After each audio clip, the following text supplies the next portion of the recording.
गुजरात दौरे के दूसरे दिन आज PM Modi vibrant Gujarat summit का शुभारंभ करेंगे और इससे पहले कल पीएम मोदी ने अहमदाबाद शॉपिंग फेस्टिवल में खरीदारी की थी। पीएम मोदी आज वाइब्रेंट गुजरात समिट का उद्घाटन करेंगे। इस दौरान पीएम मोदी से कई विदेशी राजनयिक और उद्योग जगत के लोग मिलेंगे। शाम को पीएम मोदी 5 देशों के राष्ट्रपति और प्रधानमंत्रियों से द्विपक्षीय संबंधों पर चर्चा करेंगे। इससे पहले कल पीएम ने गांधीनगर में vibrant Gujarat global trend show और उसके बाद अहमदाबाद में साबरमती रिवर फ्रंट पर शॉपिंग फेस्टिवल का उद्घाटन किया। पीएम मोदी ने शॉपिंग फेस्टिवल में एक स्टॉल जाकर खरीदारी भी की। पीएम ने रुपे कार्ड से डिजिटल पेमेंट कर एक जैकेट खरीदा। जीएसटी भी देश में एक ईमानदार व्यापार व्यवस्था बनाने की दिशा में एक बहुत बड़ा कदम है। पहले जो दर्जनों टैक्स लगते थे उनको अब एक में ही समेट दिया गया है। पीएम ने अहमदाबाद में 1500 बिस्तरों वाले सरदार पटेल हॉस्पिटल की नई बिल्डिंग का भी उद्घाटन किया। 750 करोड़ रुपए लागत के अस्पताल आयुष्मान भारत योजना से जुड़े हैं। प्रधानमंत्री ने 10% आर्थिक आरक्षण लागू करने के लिए गुजरात सरकार की तारीफ भी की।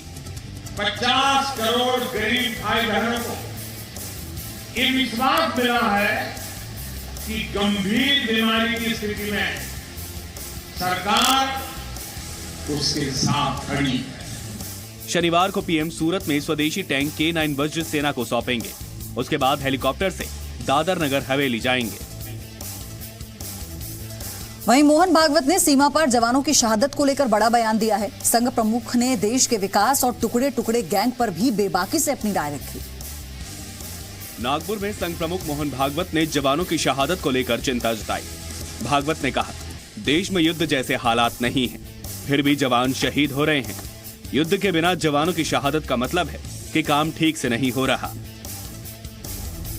अब आजादी के बाद अपने देश के लिए मरने का समय सीमाओं पर रहता है जब युद्ध होता है। अपने यहाँ पर युद्ध नहीं तो भी शहीदियां होती है। इसका कारण है कि हम अपना काम ठीक नहीं करते। तो किसी के साथ युद्ध नहीं तो सीमा पर सैनिक के मरने का कारण नहीं, लेकिन होता है। संघ प्रमुख ने 70 साल में विकास नहीं होने की बात को भी नकारा।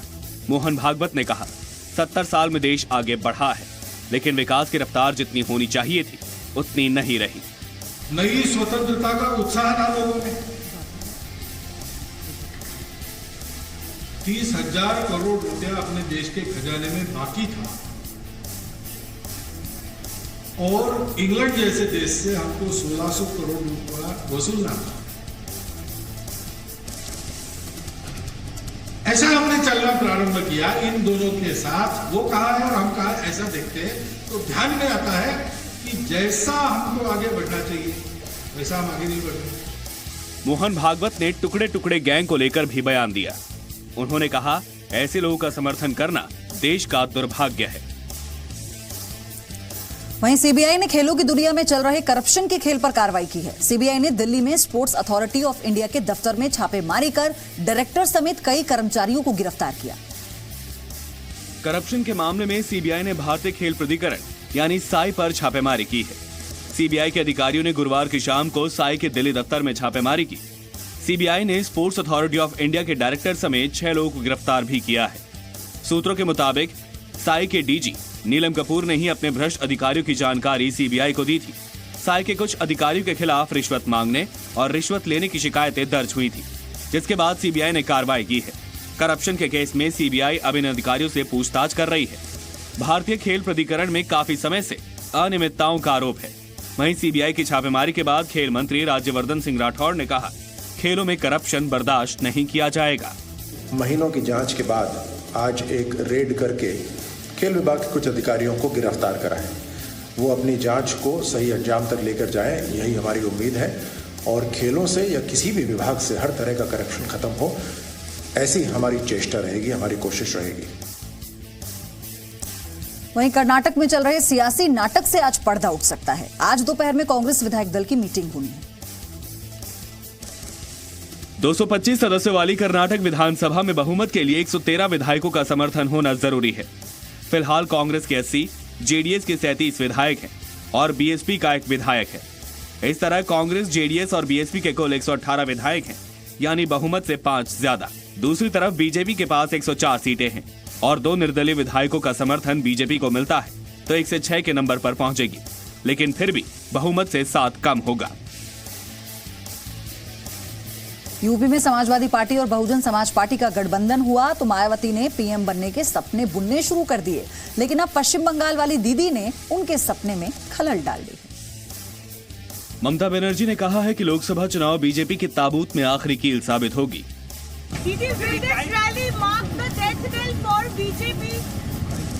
Obviously, it is started already, but BJP they will. I don't think they will get more than 125. Even if they get 125, it is enough. Mamata Banerjee ने यह भी दावा किया कि महागठबंधन में कोई फूट नहीं है। उन्होंने कहा, जनता के लिए सभी एकजुट होकर बीजेपी को हराएंगे। So I don't think it will be any problem. This Mahagठबंधन, it will be the Gठबंधन of the people and the political parties. We all the political parties, we will be with the people. हालांकि राहुल गांधी और मायावती की गैर मौजूदगी से कथित महागठबंधन की गंभीरता पर सवाल उठ रहे हैं। देखिए, ये मंच जो है जिसको महागठबंधन आप कह रहे हैं, जो एनडीए के खिलाफ बनाने का प्रयास हो रहा है, ये बनने से पहले भी कर चुका है और अब इसका निशाना एनडीए कम और कांग्रेस पार्टी और उसका नेतृत्व ज्यादा हो गया। इसी के साथ मायावती ने अपने भतीजे की राजनीति में एंट्री करा दी है। परिवारवाद के सवाल पर मायावती ने कहा कि उन्हें किसी की चिंता नहीं है। बीएसपी अध्यक्ष मायावती ने अपने भतीजे आकाश आनंद की राजनीति में आने का ऐलान किया है। परिवारवाद के सवाल पर मायावती ने कहा कि अगर मीडिया के जातिवादी और दलित विरोधी के एक तबके को आपत्ति है तो रहे, हमारी पार्टी को इसकी चिंता नहीं है। श्री आकाश को बीएसपी मूवमेंट से जोड़कर व उसे संघर्ष से जोड़ने एवं उससे सीखने का अवसर जरूर प्रदान करूंगी और इस संबंध में कुछ जातिवादी व दलित विरोधी मानसिकता वाले मीडिया को अगर तकलीफ होती है तो हो, इसके हमारी पार्टी को कोई परवाह नहीं है।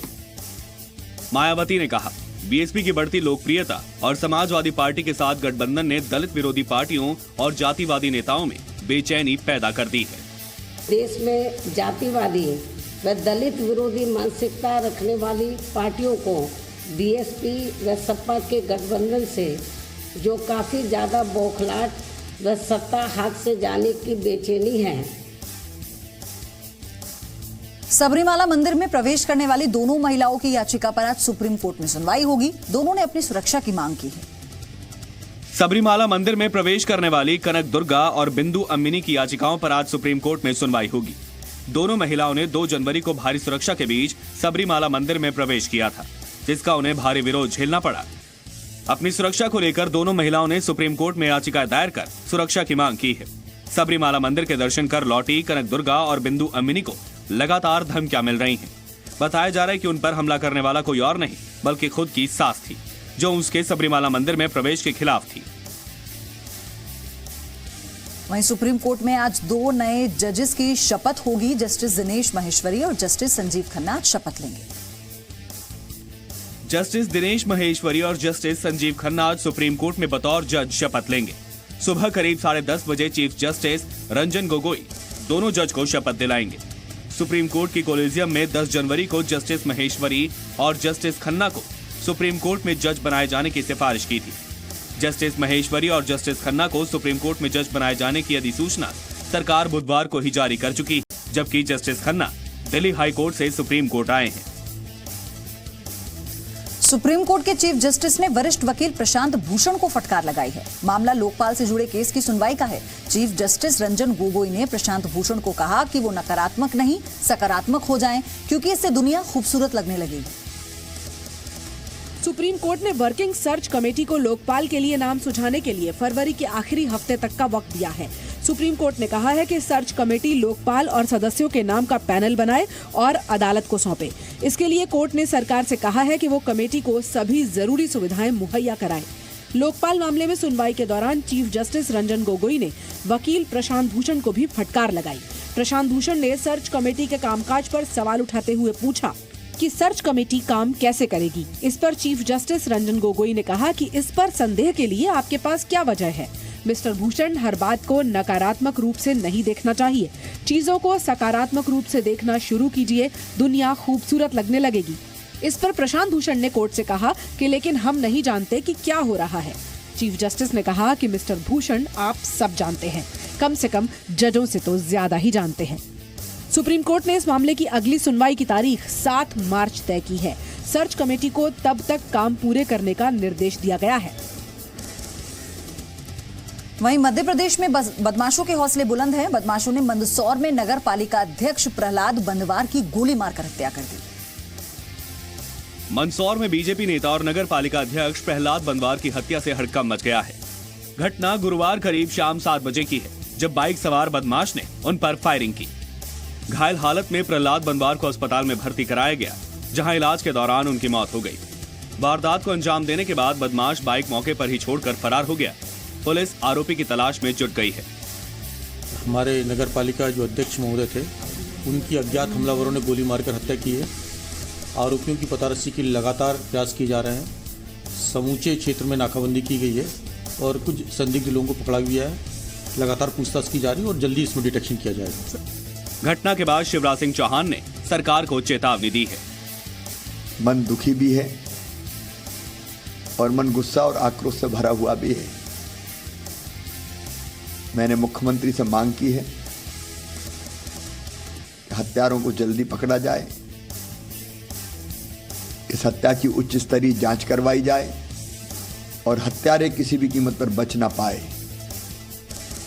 इसमें हम कोई कसर नहीं छोड़ेंगे। वहीं मध्य प्रदेश के गृह मंत्री बाला बच्चन ने सख्त कार्रवाई की बात कही है। मैंने भी आपको बताया है कि मैंने दोनों जगह बात की। इन 2 DIG से मेरी बात हुई है। उनने मुझे 2 दिन का टाइम दिया कि सर हम 2 दिन में ट्रेस कर लेंगे, जिनने भी जो गोली चलाई हम 2 दिन में उनको पकड़ लेंगे। और मंदसौर SP से भी मेरी बात हुई थी, विद्यार्थी जी से।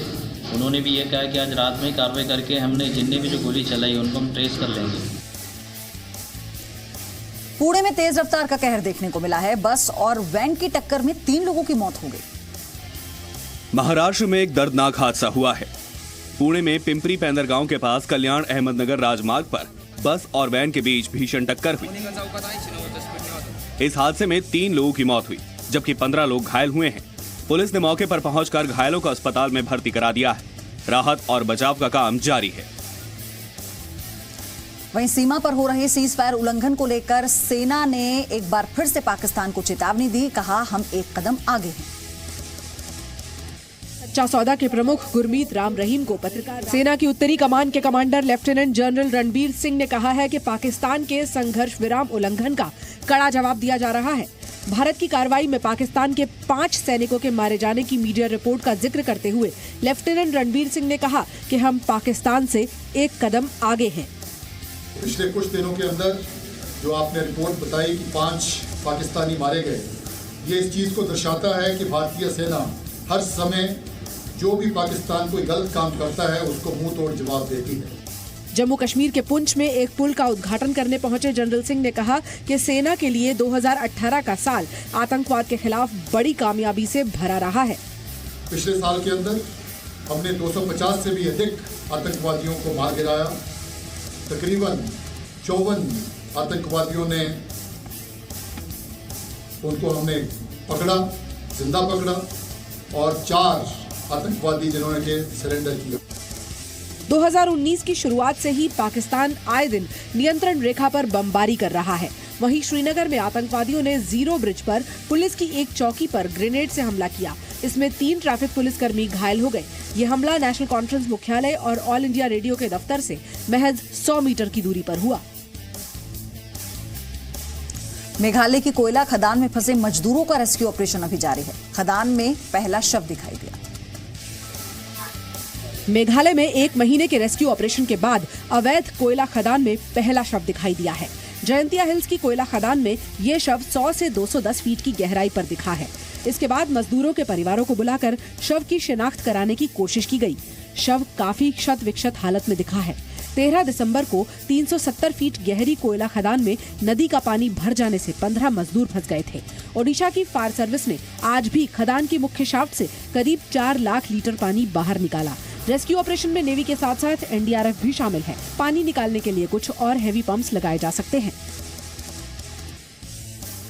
वहीं हिमाचल प्रदेश में कांग्रेस की खींचतान खुलकर सामने आ गई है। शिमला में कार्यक्रम के दौरान कई कार्यकर्ताओं को चोट भी आई।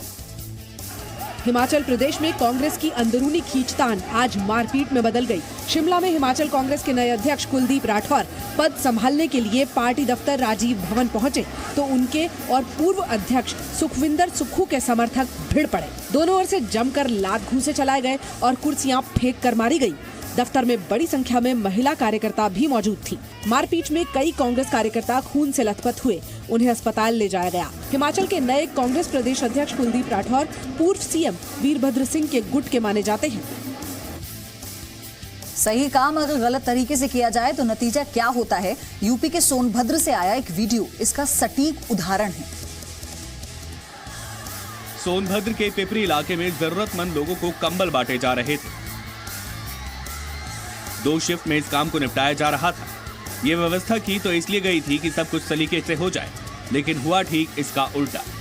पहली शिफ्ट के लोग अभी कंबल लेकर निकल भी नहीं पाए थे कि दूसरी शिफ्ट के लिए जबरदस्ती अंदर घुसने लगे। पहले अफरा तफरी हुई और फिर भगदड़। इस भागदौड़ में 18 लोग घायल हो गए। नगर पंचायत की तरफ से आयोजित कार्यक्रम के लिए पुलिस से इजाजत भी नहीं ली गई थी।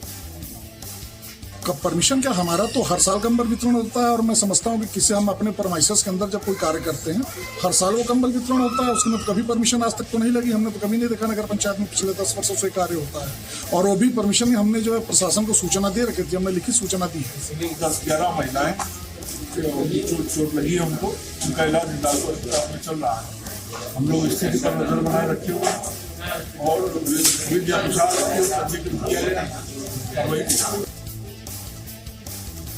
मध्य प्रदेश के इंदौर में तेज रफ्तार कार ने कई लोगों को कुचल दिया। पूरा वाकया सीसीटीवी में रिकॉर्ड हो गया। मध्य प्रदेश के इंदौर में तेज रफ्तार कार का कहर देखने को मिला, जहां बेटमा इलाके में जुलूस के दौरान तेज रफ्तार कार पीछे से आती है और एक के बाद एक कई लोगों को कुचल कर आगे निकल जाती है। इस हादसे में 20 से ज्यादा लोग घायल हुए हैं। मौके पर पहुंची पुलिस ने घायलों को अस्पताल में भर्ती करा दिया है। अभी तक ये साफ नहीं हो पाया है कि कार चलाने वाला नशे में था या उसकी गाड़ी के ब्रेक फेल हुए थे। पुलिस ने घटना का सीसीटीवी अपने कब्जे में ले लिया है। भारतीय वायुसेना ने चीन की नाक के ठीक नीचे अपनी ताकत में जबरदस्त इजाफा कर लिया है। सिक्किम से आए एक वीडियो में आप देखिए भारत की ताकत की पूरी कहानी। देश की सबसे ऊंची एयरफील्ड में से एक सिक्किम की प्योंगयांग एयरफील्ड पर बुधवार को इतिहास बना। भारतीय वायुसेना के AN-32 ट्रांसपोर्ट एयरक्राफ्ट ने इस एयरफील्ड पर सफलतापूर्वक लैंड किया। पहली बार AN-32 विमान इस एयरफील्ड पर उतरा। समुद्र तल से 4500 फीट की ऊंचाई वाले प्योंगयांग एयरफील्ड भारत चीन बॉर्डर से केवल 60 किलोमीटर दूर है। इस लिहाज से इस हवाई पट्टी का महत्व काफी बढ़ जाता है। सितंबर 2018 में पीएम मोदी ने इसका उद्घाटन किया था।